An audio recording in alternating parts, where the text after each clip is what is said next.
Do it in speaker view, Mataji. Keep your device in the speaker view and start like. Started, Mataji. Hare Krishna, everyone. Um, my realization is going to be from um, a book which is called Vedic Paradigm. And this is the book, actually. And why I chose this is because it's written by His Holiness and Danavir Maharaja Swami, Goswami. He's really very near to us, but not many people know about him. He's actually based in Kansas, and he started the Rupanaga Vedic College many years ago, and a prolific writer. And this book has really almost everything about Krishna consciousness, about the gurus, disciples, Vedas, everything. Mahabharata is concise in this. So if anybody wants to have a very concise view of things, very summarized, it's really a very nice book to actually go through, and it gives you all the answers. So today, what I chose was to pick a topic about the necessity of initiation. So, as most people in this group are not initiated, I think this is important. And also, those people who are initiated, and they also can benefit from it. So, I'm going to read few uh, paragraphs from this. The paragraphs are titled as the that necessity of initiation is one paragraph. Then there are some stories, and then also it mentions about Lord Krishna's initiation, and then also it mentions how Lord Krishna gave Guru Dakshina. So I think that should probably suffice for our time frame. So I'm going to start reading the necessity of initiation. So the first uh, thing here is the paragraph of Srila Prabhupada's quote from Srimad Bhagavatam 11.3.21. Therefore, any person who seriously desires real happiness must seek a bona fide spiritual master and take shelter of him by initiation. This human form of body is a most valuable boat, and the spiritual master is the captain, Guru Karnadharam, to guide the boat in plying across the ocean of nascence. The instruction of Krishna is a favorable breeze. One must use all these facilities to cross over the ocean of nascence. Since the spiritual master is the captain, one must serve the spiritual master very sincerely so that by his mercy one will be able to get the mercy of the Supreme Lord. So next is the paragraph of story of illiterate Brahmana. I think some of us may have heard this story, but it's very nice to repeat again. In the holy place of Sri Ranga Kshetra, a Brahmana Vaishnava used to visit the temple daily and recite the entire text of Bhagavad Gita. The Brahmana regularly read the 18 chapters of Bhagavad Gita in great transcendental ecstasy. But because he could not pronounce the words correctly, people used to joke about him.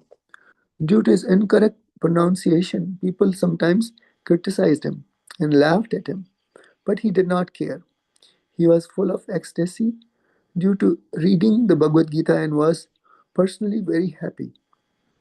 Sri Chaitanya Mahaprabhu asked the Brahmana, "My dear sir, why are you so why are you in such ecstasy and love? Which portion of the Bhagavad Gita gives you such transcendental pleasure?" The Brahmana replied, "I am an illiterate and therefore do not know the meaning of the words. Sometimes I read the Bhagavad Gita correctly and sometimes incorrectly. But in any case, I am doing this in compliance with the orders of my spiritual master. Actually, I only see Lord Krishna sitting on a chariot as Krishna's chariot." So this is the Brahmana is telling um, Sri Chaitanya Mahaprabhu that actually I see I only see Lord Krishna sitting in a chariot on Krishna's charioteer, as a Krishna's charioteer. Taking the reins in his hand, he appears very beautiful and blackish. While seeing Lord Krishna sitting in a chariot, instructing Arjuna, I am filled with ecstatic happiness. As long as I read the Bhagavad Gita, I simply see the Lord's beautiful features. It is for this reason that I am reading the Bhagavad Gita, and my mind cannot be distracted from this. So Sri Chaitanya Mahaprabhu told the Brahmana, indeed, you are an authority in the reading of the Bhagavad Gita. Whatever you know constitutes the real purport of the Bhagavad Gita. And after saying this, Lord Chaitanya Mahaprabhu embraced the Brahmana, and Brahmana, catching the lotus feet of the Lord, began to cry. So, Danvir Maharaj writes a commentary on this story, that this is a good example of a person who had become so successful that he was able to capture the attention of Sri Chaitanya Mahaprabhu even while reading the Bhagavad Gita incorrectly. His spiritual activities did not depend on material things such as correct pronunciation. Rather, his success depended on strictly following the instructions of his spiritual master. Yasya deva para bhaktir yatha deva tata guru. Tasyate kathita hi artha prakashante mahatmanaha. One only unto those great souls who have implicit faith in both the Lord and the spiritual master are all the imports of Vedic knowledge automatically revealed. It's from Sveta Vastra Upanishad 6.23. Actually, the meaning of the words of Bhagavad Gita or Srimad Bhagavatam are revealed to one strictly following the orders of the spiritual master. They are also revealed to one who has equal faith in the Supreme Personality of Godhead. In other words, being faithful to both Krishna and the spiritual master is the secret of success in spiritual life. Guru Maharaj, the Brahmana's spiritual master, knew that the Brahmana is illiterate, but still ordered. This is called Guru Mukha Padma Vakya, Chittate Korya Akya, or na Karibo Korebo Mane Asha. And this is called firm faith in Guru. Guru ordered him that you read. Guru must know him, that he is illiterate. So what? He will read. Why Guru is ordering him? But because he had firm faith in Guru and was trying to read, Chaitanya Mahaprabhu came to see him. Just see how this line is important. Guru Mukha Padma Vakya Chitate Korya Akya, or no Koryo Mane Asha, or means anything more. You don't try to understand. Whatever your Guru says, you just try to carry it out. So, what is the next line? Guru Mukha Padma Vakya Chittate Koryakya Shri Guru Charanarati Aise Uttama Gati. Don't try to make very good advance by manufacturing your own way. Simply Shri Guru Charanarati Aise Uttama Gati. That's the first class. That is Vedic instruction. Vede Gaya Jahara Charito. The Vedas say, Yasya Deva Para Bhaktir Yatha Deva Tata Guru. Tasyate Katita Hi Artha Prakashane Mahatmana. To understand the Vedic literature means one must have firm faith in Krishna and firm faith in Guru. Not that my Guru is not so learned, so let me capture Krishna directly. That is useless. That is useless. Chaitanya Mahaprabhu says, Guru Krishna Kripaya Paya Bhakti Lata Bija. One can get the seed of plant or creeper of bhakti. How? Guru Karuna Kripa. By the mercy of Guru and the mercy of Krishna. Not that Krishna Kripa only. First Guru Kripa, then Krishna Kripa. So that Brahmana attracted the attention of Chaitanya Mahaprabhu. He was illiterate and he could not read even one word. So what is the truth in it? The same thing. Guru Mukha Padma Vakya Chitate Koriya Vakya. He took Guru's orders very sincerely and seriously. That my Guru Maharaj has ordered me and I must carry out. Never mind, I cannot read. Let me open the pages and see. That's all. So the next paragraph is now even Lord Krishna took initiation. After this, so the paragraph starts at after this, Vyasdev and his sons initiated by sacred thread to the as a token of second birth, which is essential for the higher caste of human society.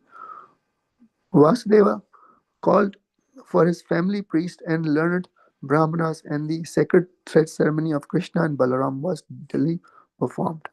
During this ceremony, Vasudeva gave various ornaments in charity to the Brahmanas and endowed them with cows decorated with silken clothes and golden ornaments.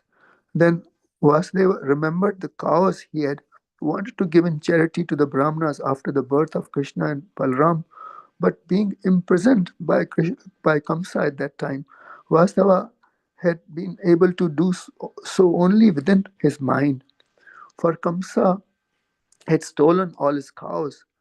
With the death of Kamsa, his cows were released, and now Vasudeva gave the actual cows to Brahmanas.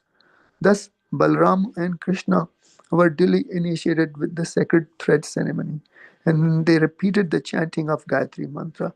The Gayatri Mantra is offered to disciples after the sacred thread ceremony, and Balram and Krishna properly discharge the duties of chanting the mantra. Anyone who executes the chanting of the mantras has to abide by certain principles and vows. Although Balram and Krishna are transcendental personalities, they strictly follow the regulative principles. They were initiated by their family priest Garg Acharya, usually known as Garg Muni, the Acharya of the Yadu dynasty. According to Vedic culture, very respectable family has an Acharya or spiritual master. One is not considered perfectly cultured man without being initiated and trained by an acharya.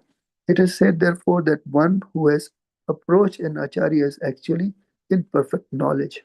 Lord Krishna and Lord Balarama are the supreme personalities of Godhead, the master of all education and knowledge.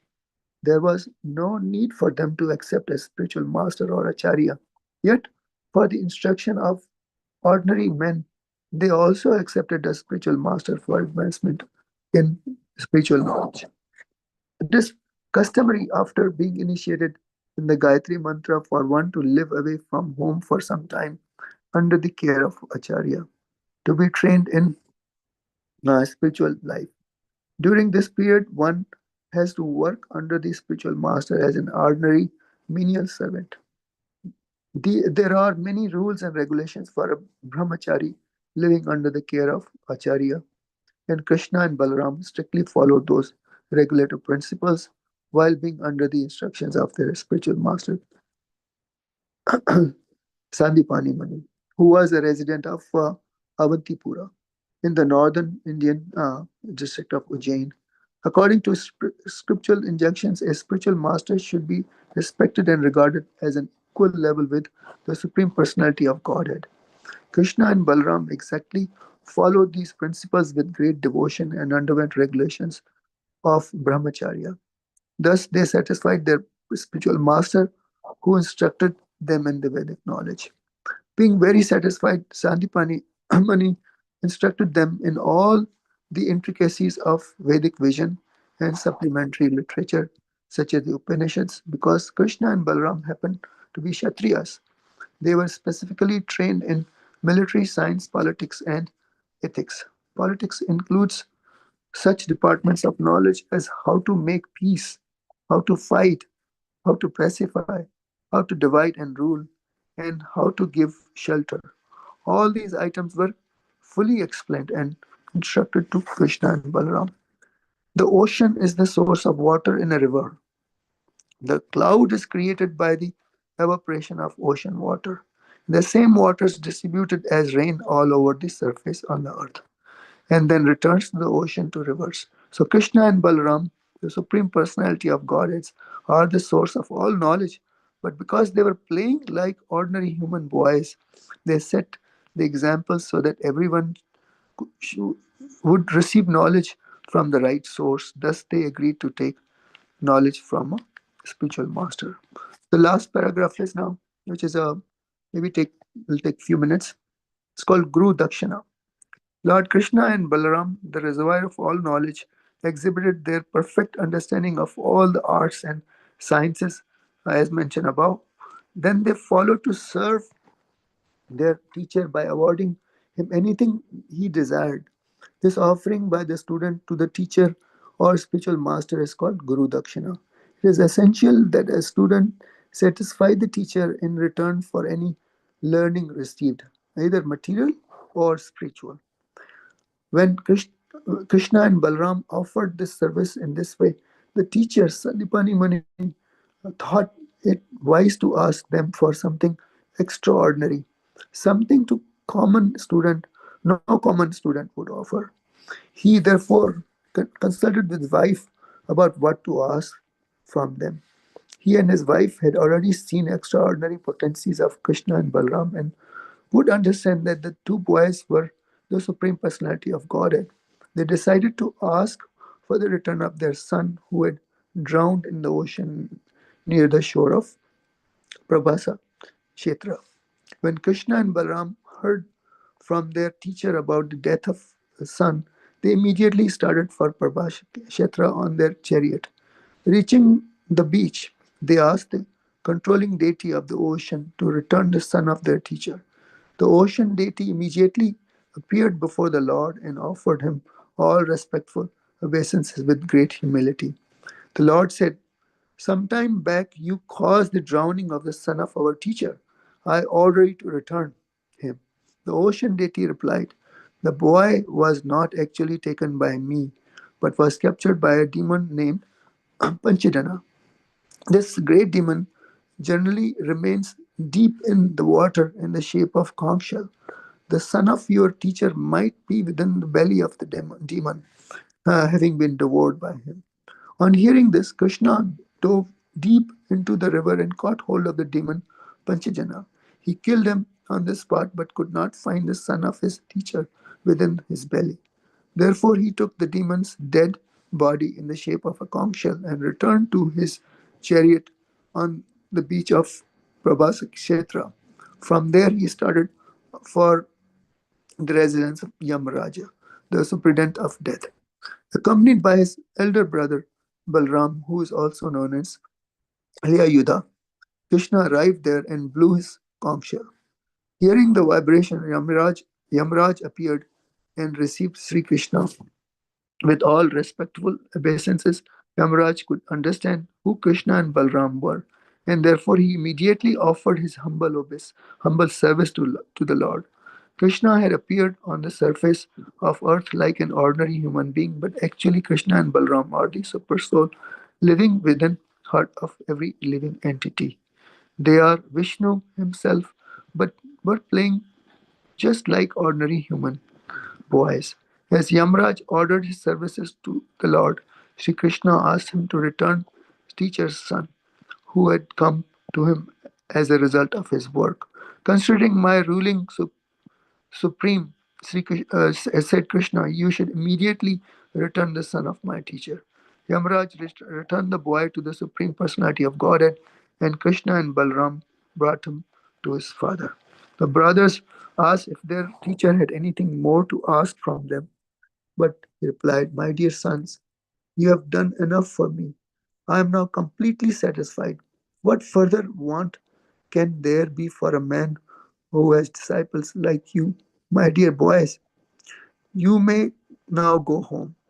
These glorious acts of yours will always be renowned all over the world. You are above all blessings. Yet it is my duty to bless you. I therefore give you the benediction that whatever you speak will remain as eternally fresh in the instruction of the Vedas. Your teachings will be honored not only within this universe, all in this millennium, but in all places and ages, and will remain increasingly new and important. Hare Krishna. So, this really, before my initiation, I was glancing on these paragraphs, and it's just it's so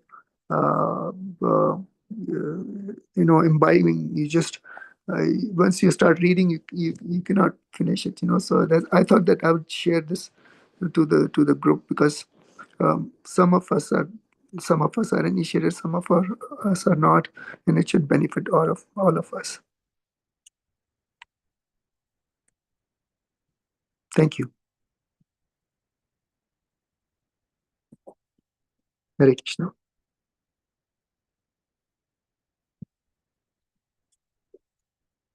Hare Krishna, Prabhuji. Thank you so much. Hare Krishna, Manjira Mataji.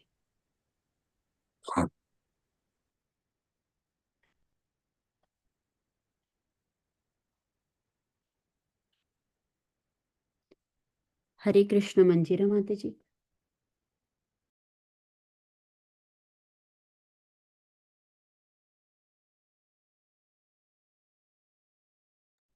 Okay, I'll do chanting while Mataji will join. Hare Krishna. Or like Lal Prabhu. Hare Krishna. Hare Krishna. Yeah, sorry. My computer, I shifted my device to show the screen, and the computer was on mute. So I wasn't able to hear and was wondering what was going on. I'm really sorry. So I can start, right, Mataji?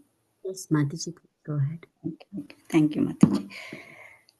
Hare Krishna devotees, please accept my humble obeisances. Today, all glories to Guru Maharaj, Srila Prabhupada. I wanted to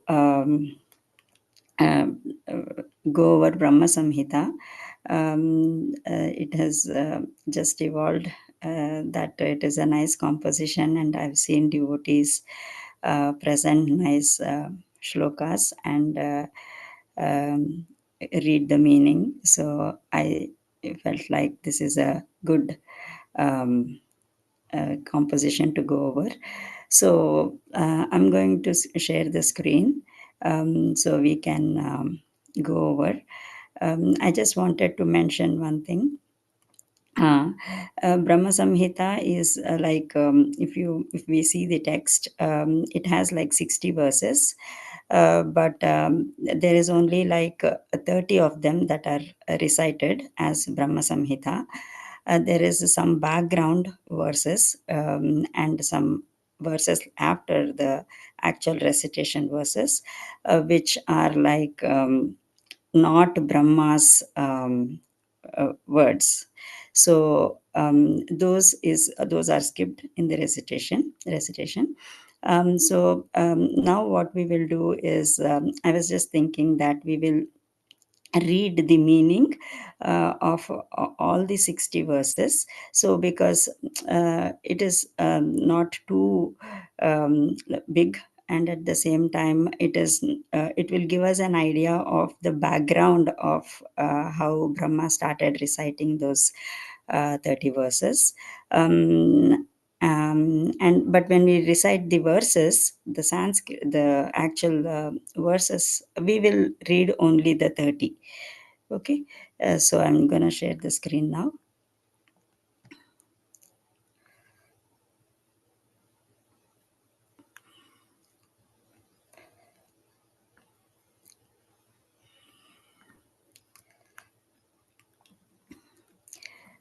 Is the screen visible? Brahma Samhita. Mataji. Okay. So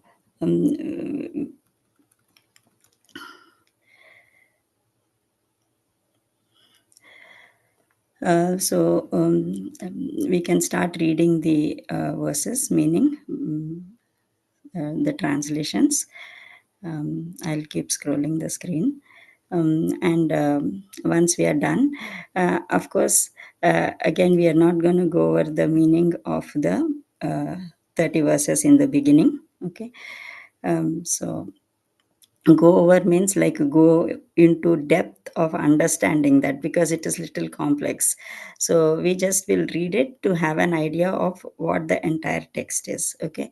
Why? Because I just felt I only because of this preparation I actually ended up reading those verses, and I felt like this is good information to have, because we know how Brahma Samhita or the Brahma's prayers have evolved. So yeah, so I'll read the first translation. Mataji, you want to turn on your video? As a speaker, it'll be nice to have video on, at least. Yes, Prabhu. Let me see, because when we share the screen, it doesn't. I don't know if it gets visible, but yeah, I will do that. Hare Krishna. Here is the screen. Okay. Krishna, who is known as Govinda, is the supreme Godhead. He has an eternal, blissful spiritual body. He is the origin of all. He has no other origin, and he is the prime cause of all causes. Okay, so this verse is the starting of Brahma Samhita, which is we recite Ishvara Parama Krishna Satchidananda Vigraha Anadir Adir Govinda Sarvakarana Karanam. So we all know that verse. From here on, we will not read the Sanskrit, just the translation. Anyone can take the lead and we can go turn by turn.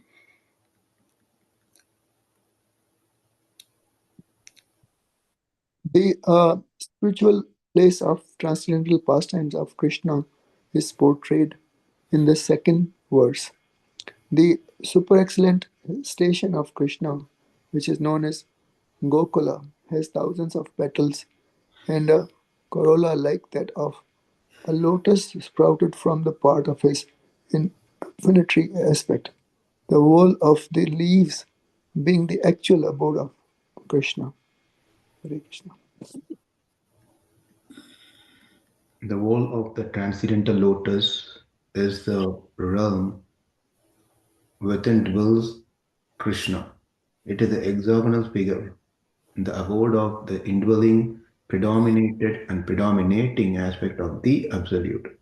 Like a diamond that the central supporting figure of the self-luminous Krishna stands as the transcendental source of all potencies. The holy name, consisting of 18 transcendental letters, is manifested in an hexagonal figure with six-fold divisions. The world of that eternal realm, Gokula, is the hexagonal abode of Krishna. Its petals are the abodes of gopis who are part and parcel of Krishna, to whom they are most lovingly devoted and are similar in essence.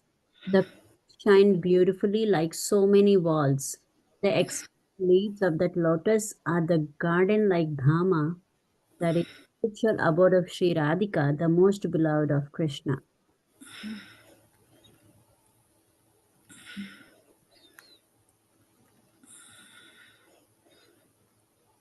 The surrounding external plane of Gokula is described in this verse. There is a mysterious quadrangular place named Svetadipa surrounding the outskirts of Gokula. Svetadipa is divided into four parts on all sides. The abode of Vasudeva, Sankarsana, Pradyumna, and Aniruddha are separately located in each of those four parts. These four divided abodes are enveloped by the fourfold human requirements such as piety, wealth, passion, and liberation, as also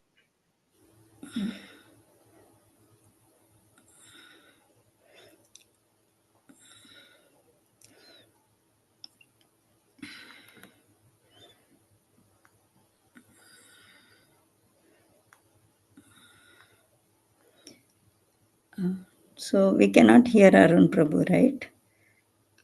Yeah. Hello. Yeah, there we go. Yeah, he's back. Okay, go ahead, Prabhu. The screen, I'm not seeing the screen, Mataji. Oh, okay. Okay, let me do that again. Stop share.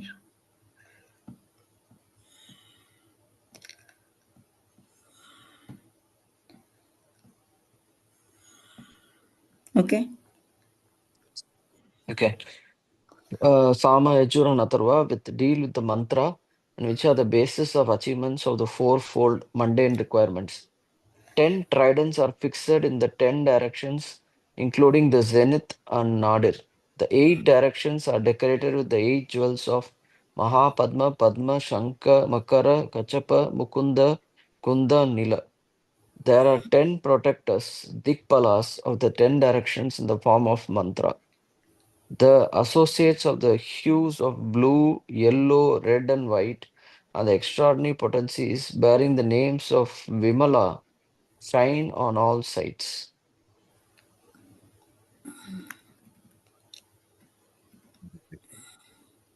The Lord of Gokula is the transcendental supreme Godhead, the own self of eternal ecstasy.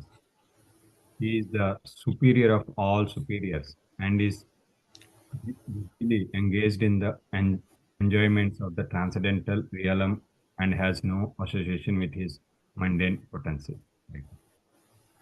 You can read further, Prabhu. Thank you. Krishna never concerts with his illusory energy. Their connection is not entirely cut off from the absolute truth.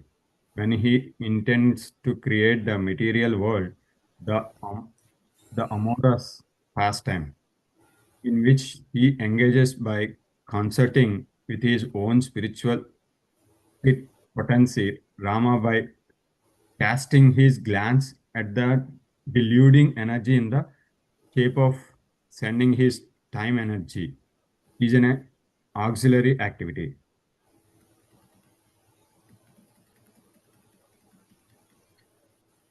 The secondary process of association with Maya is described.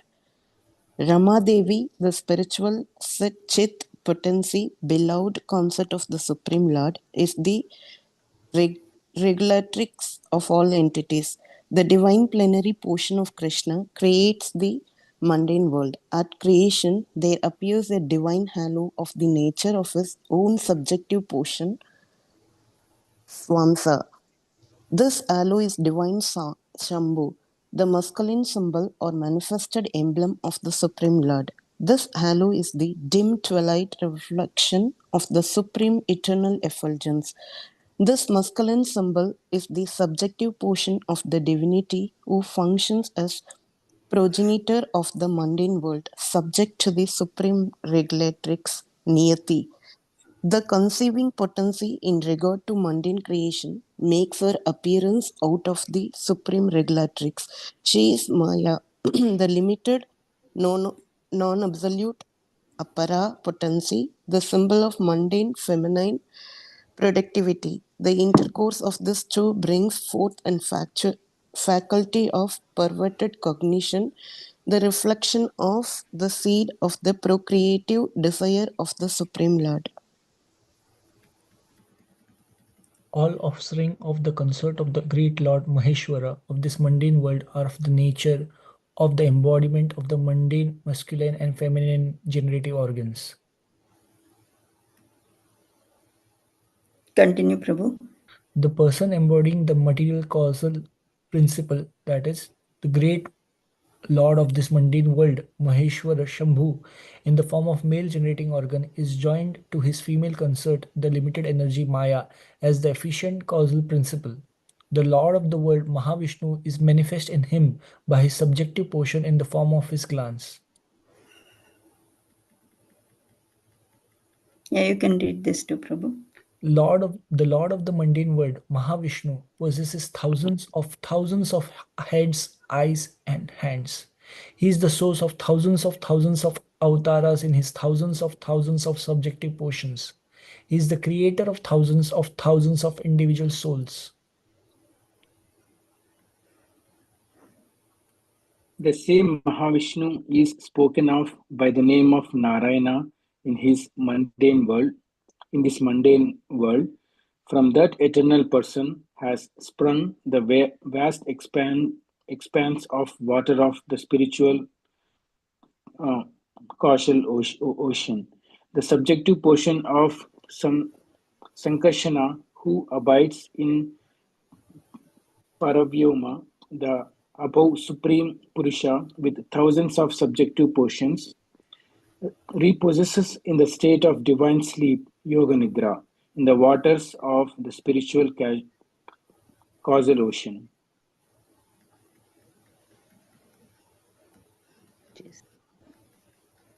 The spiritual seeds of Sankarsana existing in the pores of the skin of Mahavishnu are born as so many golden sperms.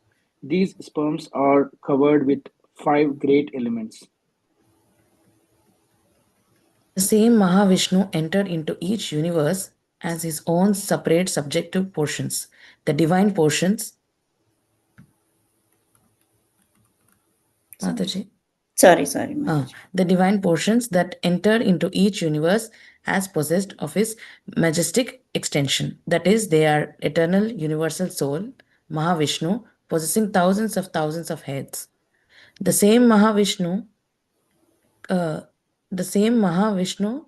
created Vishnu from his left limb, Brahma, the first progenitor of beings, from his right limb, and from the space between his two eyebrows, Sambhu, the divine masculine manifested halo. The function of Sambhu in relation to Jivas is that the universe enshrining the mundane egoistic principle has originated from Sambhu.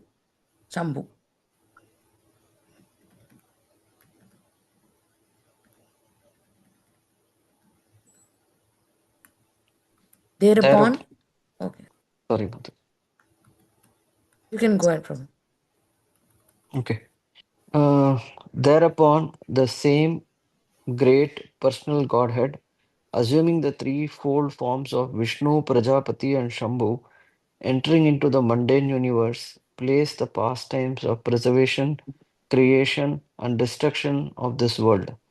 This pastime is contained in the mundane world. Hence, it being perverted, the Supreme Lord, identical with Mahavishnu, prefers to consort with the goddess Yogindra, the constituent of his own spiritual potency, full of the ecstatic trance of eternal bliss, appertaining to his own divine personality.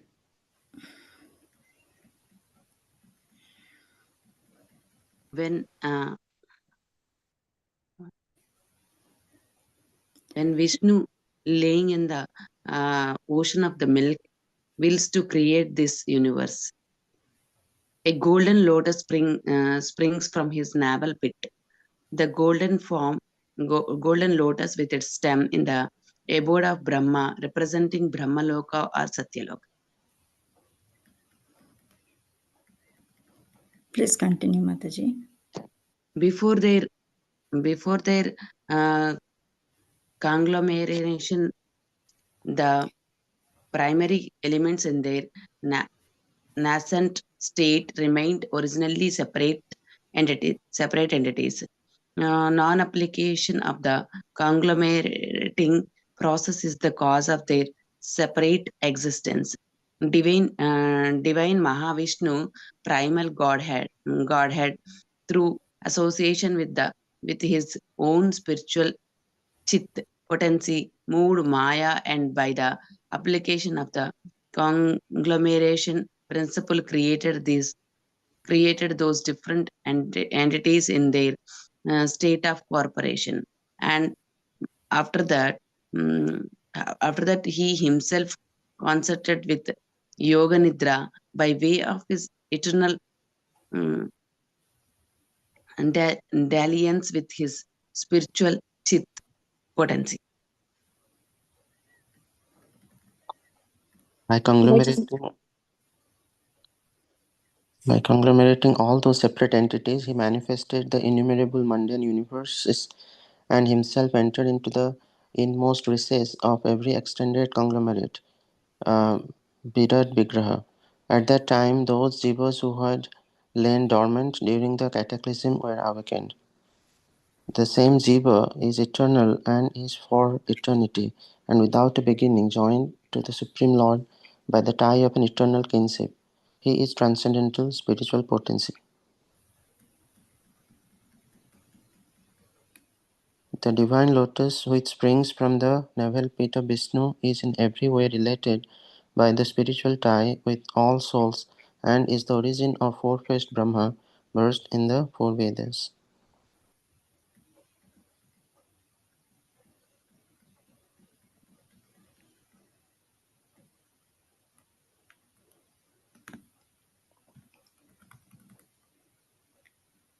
On coming out of the lotus, Brahma, being guided by the divine potency, tuned his mind to the act of creation under the impulse of previous impressions, but he could see nothing but darkness in every direction.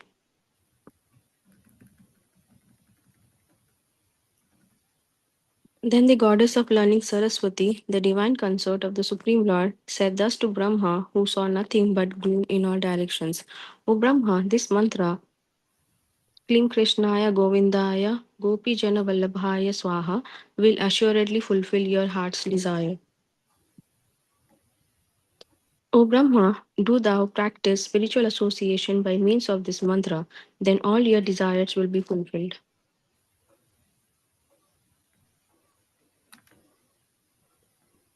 Brahma, being desirous of satisfying Govinda, practiced the cultural acts of Krishna in Goloka, Lord of Svetadipa, for a long time. His meditation and thus, there exists a divine lotus of 1,000 petals, augmented by millions of filaments in the transcendental land of Goloka. In its world, there exists a great divine throne on which is seated Sri Krishna, the form of eternal effulgence of transcendental bliss, playing on his divine flute, resonant with divine sound, with his lotus mouth.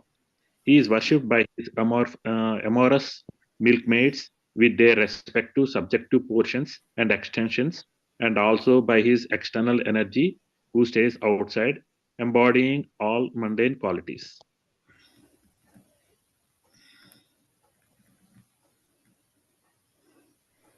Then Gayatri, mother of Vedas, being made manifest, that is imparted by the divine sound of the flute of Sri Krishna, entered into the lotus mouth of Brahma, born from himself through his 8 ear holes.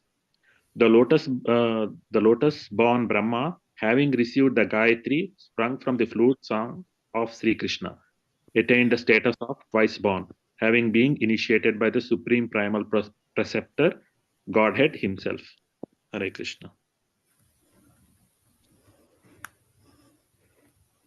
Enlightened by the recollection of that Gayatri, embodying the 3 Vedas, Brahma became acquainted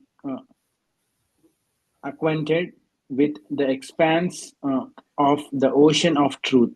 Then he worshipped Sri Krishna, the essence of all Vedas, with his hand.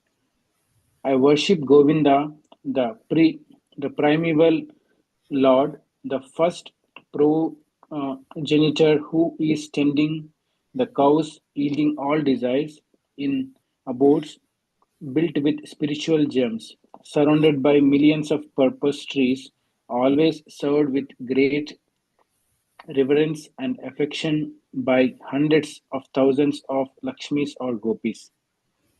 Okay. Yeah.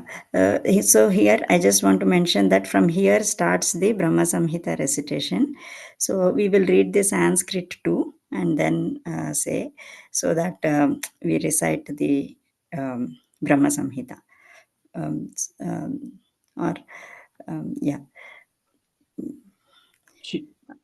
Yeah. Go ahead, Prabhu. Chintamani prakara sadma sukalpa vriksha lakshvavriteshu surabhair abhipalayantam Lakshmi Sahasra Sata Sambhrama Sevyamanam Govindamadi Purusham Tamaham Bhajami. Yes. I worship. Yeah, please. I worship Govinda, the primeval lord, the first progenitor who is tending the cows, yielding all desires in abodes built with spiritual gems, surrounded by millions of purpose trees, always served with great reverence and affection by hundreds of thousands of Lakshmis or gopis. Yeah. वेणुं क्वनन्तमरविन्ददलायताक्षं बर्हावतां समसिताम्बुदसुन्दराङ्गम् कन्दर्पकोटिकमनीय विशेषशोभम् गोविन्दमादिपुरुषं तमहं भजामि. I worship Govinda, the primeval lord, who is adept in playing on his flute, with blooming eyes like the lotus petals, with head bedecked with peacock's feather, with the figure of beauty tinged with the hue of blue clouds, and his unique loveliness charming millions of cupids.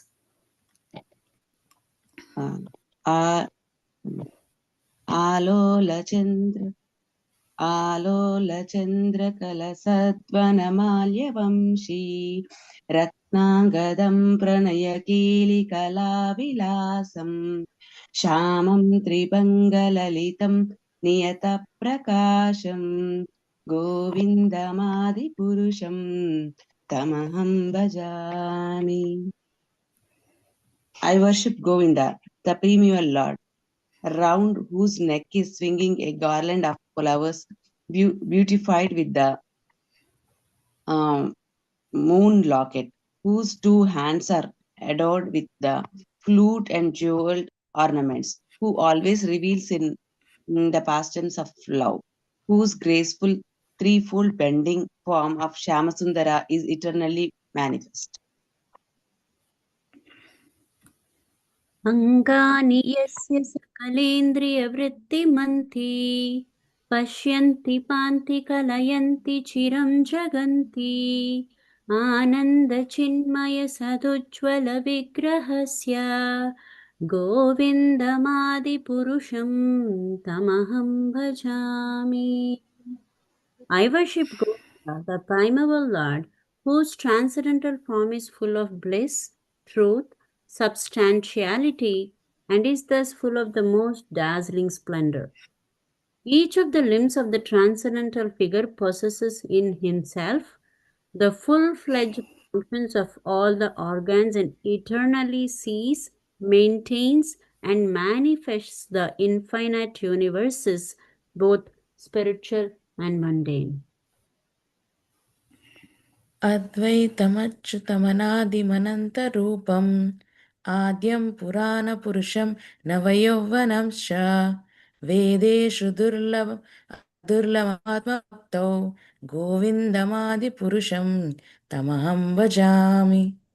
I worship Govinda, the primeval Lord, who is inaccessible to the Vedas but obtained by pure unalloyed devotion of the soul, who is without a second, who is not subject to decay, is without a beginning, whose form is endless, who is the beginning and the eternal Purusha, yet he is a person possessing the beauty of blooming youth.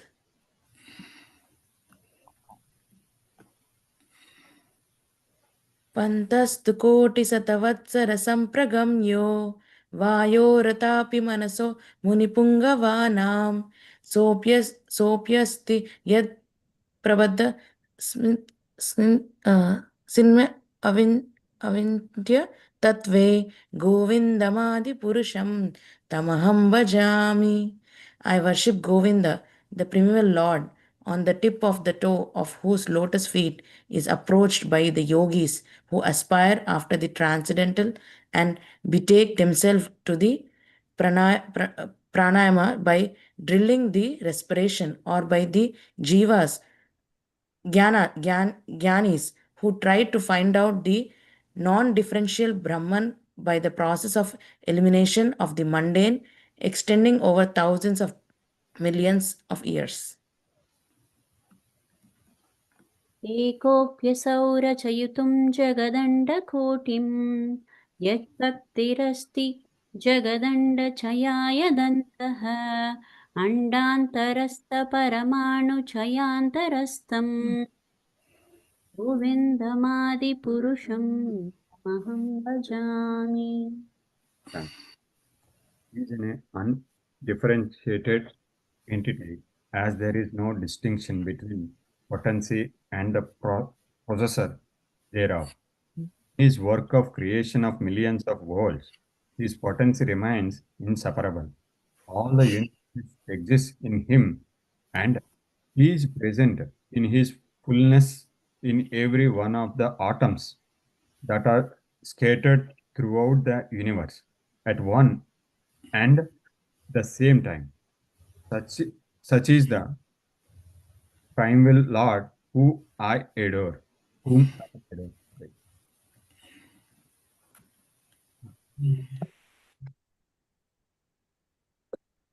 Not Yeah, yeah. Yes, okay.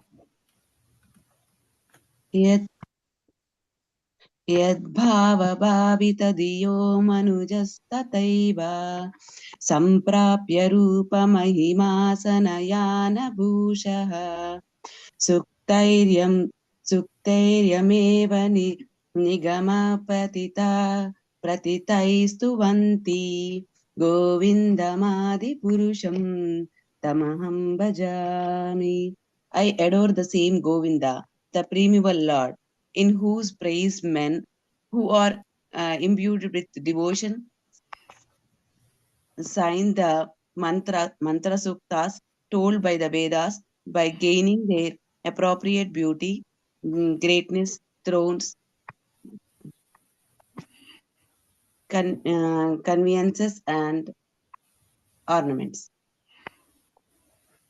आनन्दचिन्मयरसप्रतिभाविताभीष् ताभिर्य एव निजरूपतया कलाभिः गोलोक एव निविष्ट अखिलात्मभूतो गोविन्दमादिपुरुषं तमहं भजामि. I worship Govinda, the primeval Lord, residing in his own realm Goloka, with Radha. Resembling his own spiritual figure, the embodiment of the ecstatic potency, possessed of the 64 artistic activities in the company of her confidants, Sakhis, embodiments of the extensions of her bodily form, permeated and vitalized by his ever blissful spiritual rasa. प्रेमाञ्जनचुरितभक्तिविलोचनेन सन्तः सदैव हृदयेषु विलोकयन्ति यं श्यामसुन्दरमचिन्त्य गुणस्वरूपं गोविन्दमादिपुरुषं तमहं भजामि. I worship Govinda, the primeval Lord, who is Shama Sundara, Krishna himself, with inconceivable, innumerable attributes, whom the pure devotees see in their heart of hearts with the eye of devotion tinged with the salve of love. Samadhi मूर्तिषु कालनियमेन तिष्ठन् नानावतारम् अकरोत् भुवनेषु किन्तु कृष्णः स्वयं समभवत् परमः पुमान्यो गोविन्दमादिपुरुषं तमहं भजामि. I worship Govinda, the primeval Lord, who manifested himself personally as Krishna and the different avatars in the world in the forms of Rama, Narasimha, Vamana, and as is subject to portions.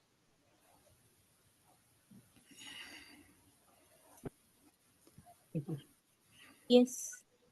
यस्य Prabha प्रभवतो जगदण्डकोटि कोटिस्वशेषवसुधादि विभूतिभिन्नं तद्ब्रह्मनिष्कलमनन्तमशेषभूतं गोविन्दमादिपुरुषं तमहं भजामि. I worship Govinda, the primeval Lord, whose effulgence is the source of the non-differentiated Brahman mentioned in the Upanishads, being differentiated from the infinity of glories of the mundane universe, appears as the indivisible, infinite, limitless truth.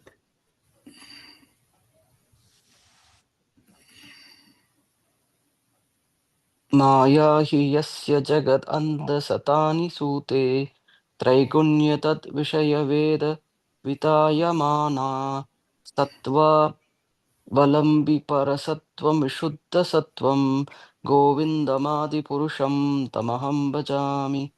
I worship Govinda, the primeval Lord, who is the absolute substantive principle, being the ultimate entity in the form of the support of all existence, whose external potency embodies the threefold mundane qualities sattva, rajas, and tamas, and diffuses the Vedic knowledge regarding the mundane world.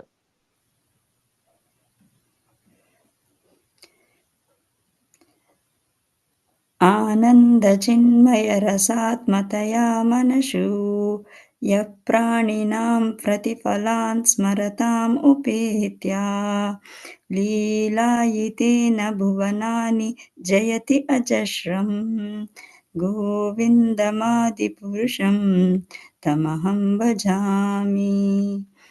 I worship Govinda, the primeval Lord, whose glory ever triumphantly dominates the mundane world by the activity of his own pastimes, being reflected in the mind of recollecting souls as the transcendental entity of ever blissful cognitive rasa. गोलोकनाम्नि निजधाम्नि तले च तस्य देवी महेशहरिधामसुतेषु तेषु ते ते प्रभावनिचय विहितश्च तेन गोविन्दमादिपुरुषं तमहं भजामि. Lowest of all is located Devi Dhama, the mundane world. Next above it is Mahesh Dhama, the abode of Mahesha. And above Mahesh Dhama is Hari placed Hari Dhama, abode of Hari. And above them all is located Krishna's own realm named Goloka. I adore the primeval Lord Govinda, who has allotted the respective authorities to the rulers of those graded realms.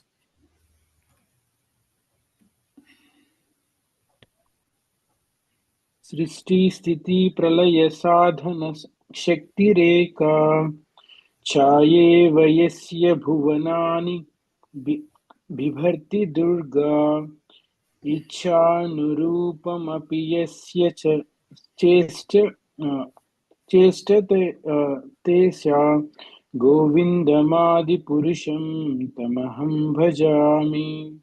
The external potency Maya, who is of the nature of the shadow of the Chit potency, is worshipped by all people as Durga, the creating, preserving, and destroying agency of this mundane world. I adore the primeval Lord Govinda in accordance with whose will whose will Durga conducts herself.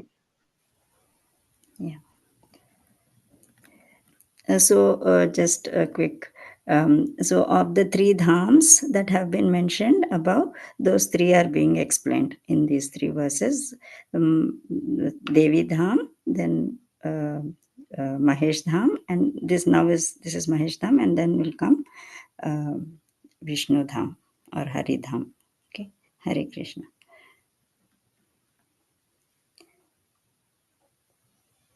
कृष्णं यथा ददि vicar विशेष योग संजयते नाही तथा पृथा अस्ति हितौ यः सम्भूतम् अपि तत् सम्पर्तिकर्यद् गोविन्दम् आदिपुरुषं तम् अहं भजामि.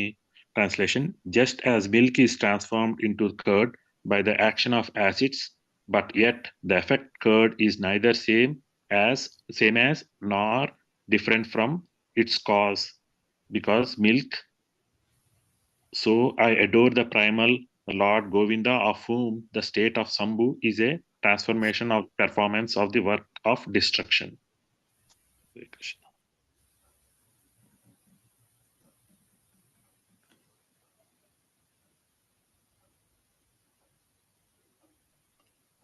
दीपार्चि एव हि दशन्तरमभ्युपेत्य दीपायते विविधहेतुसमानधर्म यस्ताद्र एव हि च विष्णुतया विभाति Govindamadi Purusham Tamham Bhajami. The light of one candle being communicated to another candles, although it burns separately in them, is the same in its quality. I adore the primeval Lord Govinda, who exhibits himself equally in the same mobile manner in his various manifestations.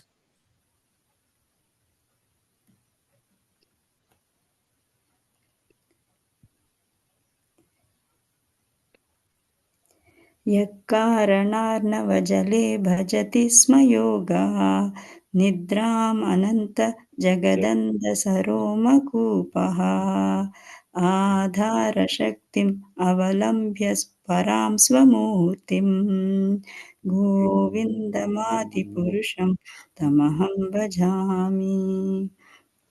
I adore the primeval Lord Govinda, who, assuming his own great subjective form, who bears the name of Sesha, replete with the all-accommodating potency, and reposing in the causal ocean with the infinity of the world in the pores of his hair, enjoys creative sleep, Yoga Nidra. Yes, यस्यैकनि यस्यैकनिस्वसितकलाम् अतावत् जीवन्ति लोमविलजा जगदाण्डनाथः विष्णुर्महान् स इह यस्य कलाविशेषो गोविन्दमादिपुरुषं tamaham bhajami. Brahma and other lords of the mundane worlds, appearing from the pores of hair of Mahavishnu, remain alive as long as the duration of one exhalation of the latter Mahavishnu. I adore the primeval Lord Govinda, of whose subjective personality of Mahavishnu is the portion of portion.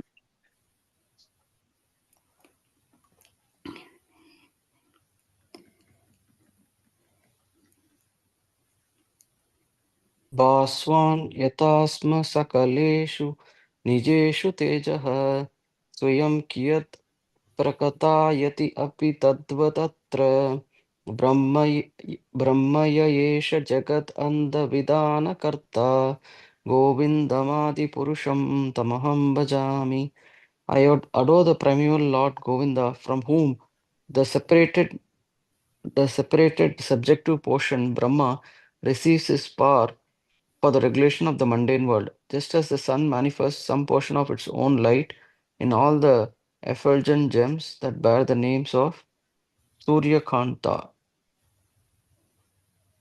यत्पादपल्लवयुगं विनिधाय Kumbh द्वन्द्वे प्रणामसमये सगणाधिराजः विघ्नं विहन्तुमलमस्य जगत्त्रयस्य गोविन्दमादिपुरुषं तमहं भजामि. I adore the primal Lord Govinda, whose lotus feet are always held by Ganesh upon the pair of tumuli protruding from his elephant head, in order to obtain power for his function of destroying all the obstacles on the path of progress of the three worlds.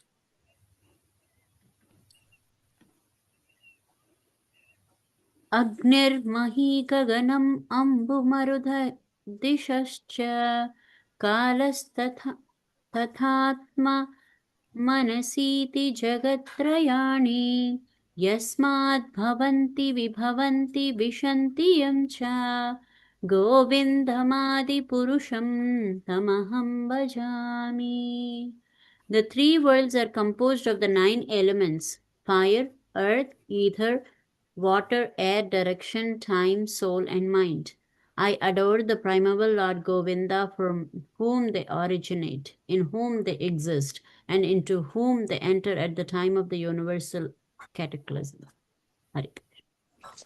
यच्चक्षुरेश Savita सकलग्रहाणां Raja समस्तसुरमूर्तिरशेषतेजः यस्याज्ञया भ्रमति संहृतकालचक्रो गोविन्दमादिपुरुषं तमहं भजामि. The sun, who is the king of all the planets, full of infinite effulgence, the image of the good soul, is as the eye of this world. I adore the primeval Lord Govinda, in pursuance of whose order the sun performs his journey mounting the wheel of time.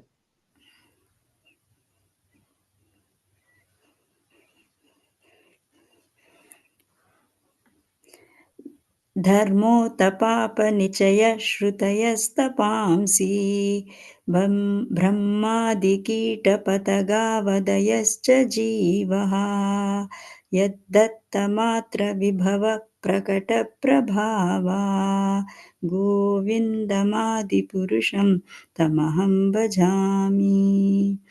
I adore the primeval Lord Govinda, by whose conferred power are maintained the manifested potencies that are found to exist of all virtues and all vices, the Vedas, the penances, and all jivas from Brahma to the meanest insect.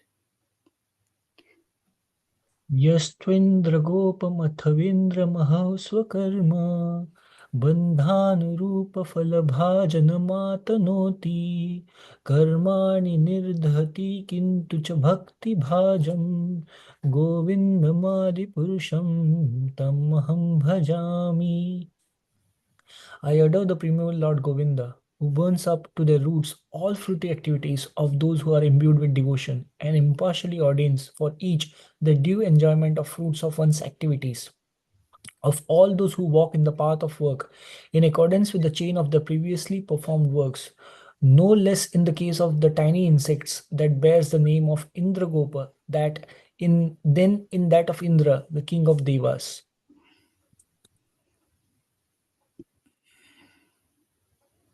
Yam krodha kama sahaja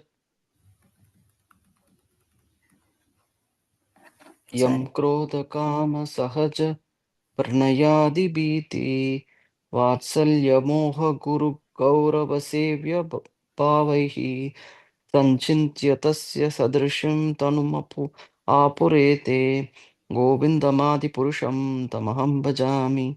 I adore the primeval Lord Govinda, the meditators of whom, by meditating upon him, under the sway of wrath, amorous passion, natural friendly love, fear, parental affection, delusion, reverence, and willing service, attain to bodily forms befitting the nature of their contemplation.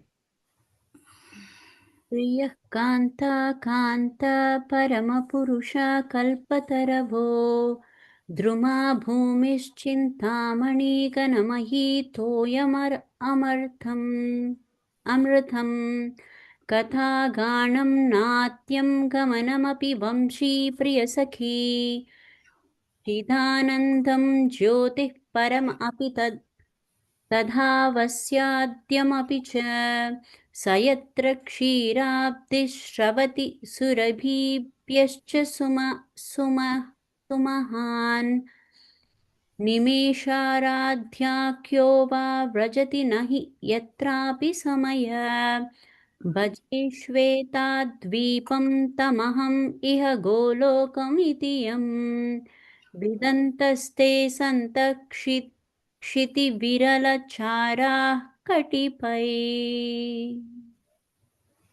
I worship the transcendental seat known as Shvetadvipa, whereas loving concerts that Lakshmis in their unalloyed spiritual essence practice the amorous service of the Supreme Lord Krishna as their only lover, where every tree is a transcendental purpose tree, where the soil is the purpose gem, all water is nectar, every word is a song, every gait is a dance.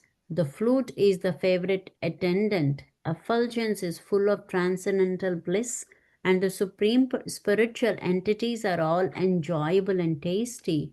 Where numberless milk cows always emit transcendental oceans of milk, where there is eternal existence of transcendental time, who is ever present and without past or future, and hence is not subject to the quality of passing away even for the space of half a moment. That realm is known as Goloka only to a very few self-realized souls in this world. Hari. Yeah, awesome. So here normally the end is the end of Brahma Samhita. So we will just read the 5 more translations that are remaining. On hearing, yeah, go ahead, Prabhu. On hearing these hymns containing the essence of the truth, the Supreme Lord Krishna said to Brahma, Brahma, if you experience the inclination to create offspring by being endowed with the real knowledge of the glory of the Godhead, listen, my beloved, from me to this science set forth in the following 5 slokas. When the pure spiritual experience is excited by means of cognition and service, bhakti, super excellent unalloyed devotion characterized by love for Godhead, is awakened towards Krishna, the beloved of all souls.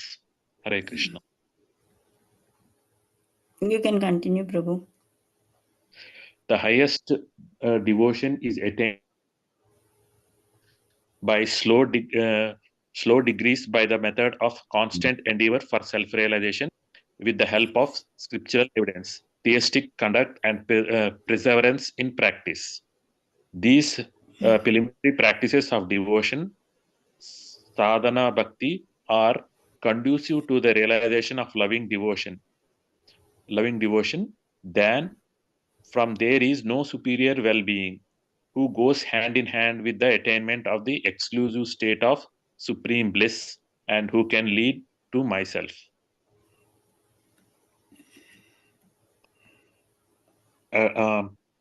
Abandoning all meritorious performances, serve me with faith. The realization will correspond to the nature of one's faith. The people of the world act ceaselessly in pursuance of some ideal. By meditating Om, me by means of those deeds, one who will obtain devotion characterized by love in the shape of supreme service. Listen, O Vidhi, I am the seed, that is, the fundamental principle of the world of animate and inanimate objects. I am Pradhana, the substance of matter. I am Prakriti, material cause. And I am Purusha, efficient cause. The fierce energy that belongs especially to Brahman, that inheres in you, has also been conferred by me. It is hearing this fiery energy that you regulate the phenomenal world of animate and inanimate objects. Hare Krishna.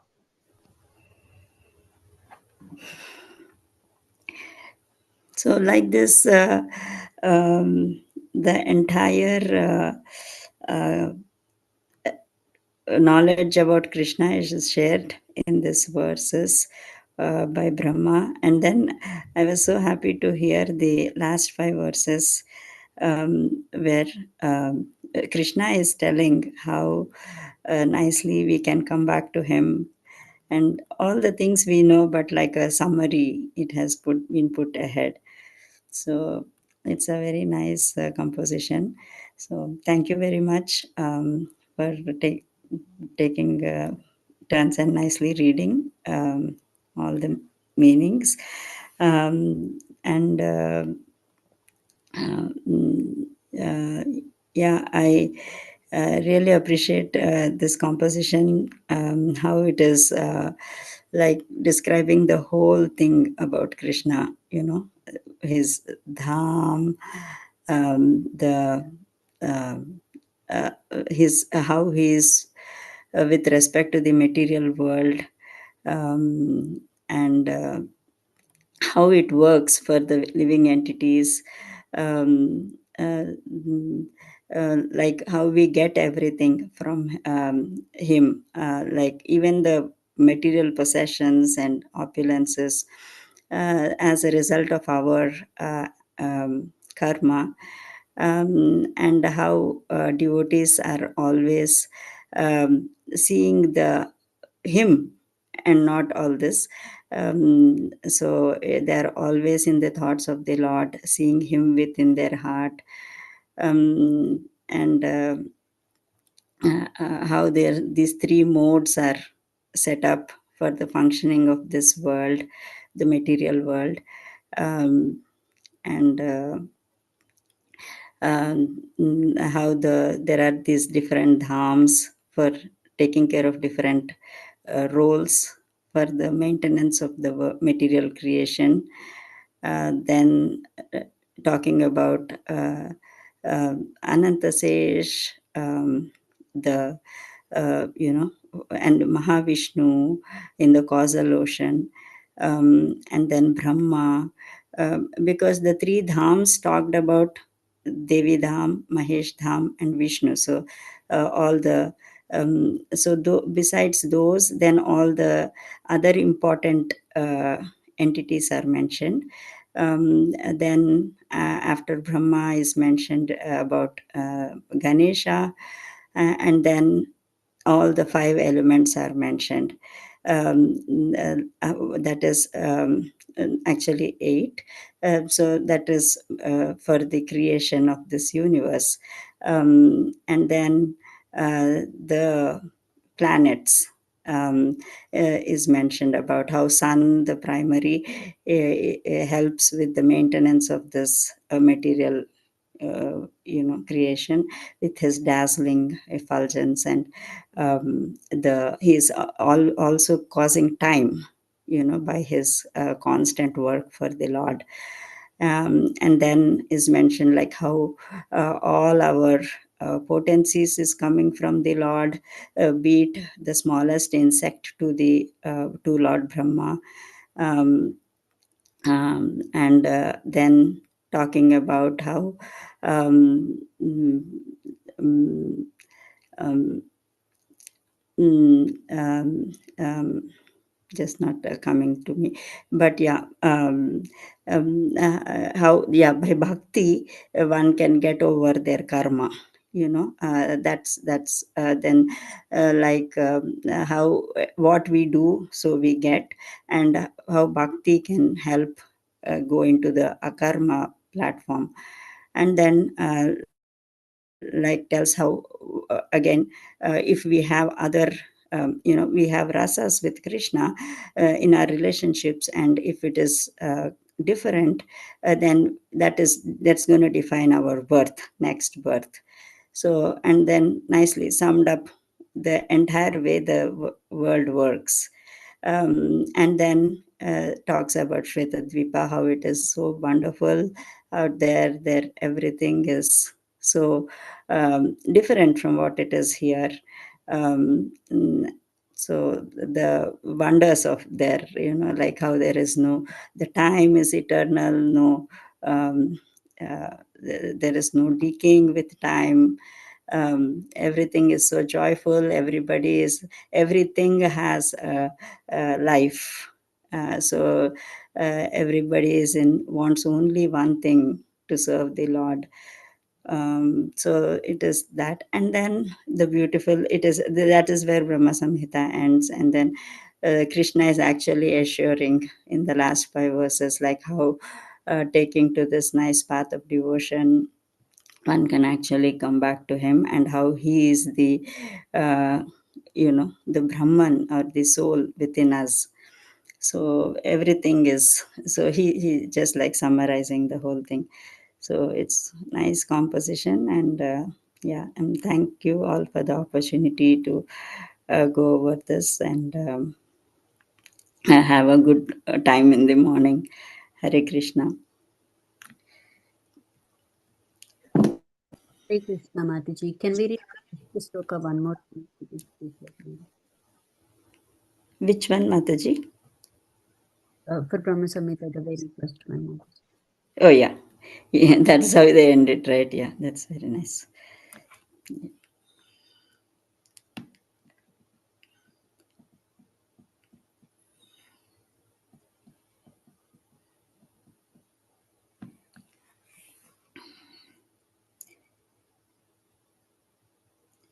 Ishvara Parama Krishna Satchidananda Vigraha Anadir Adir Govinda Sarvakarana Karanam.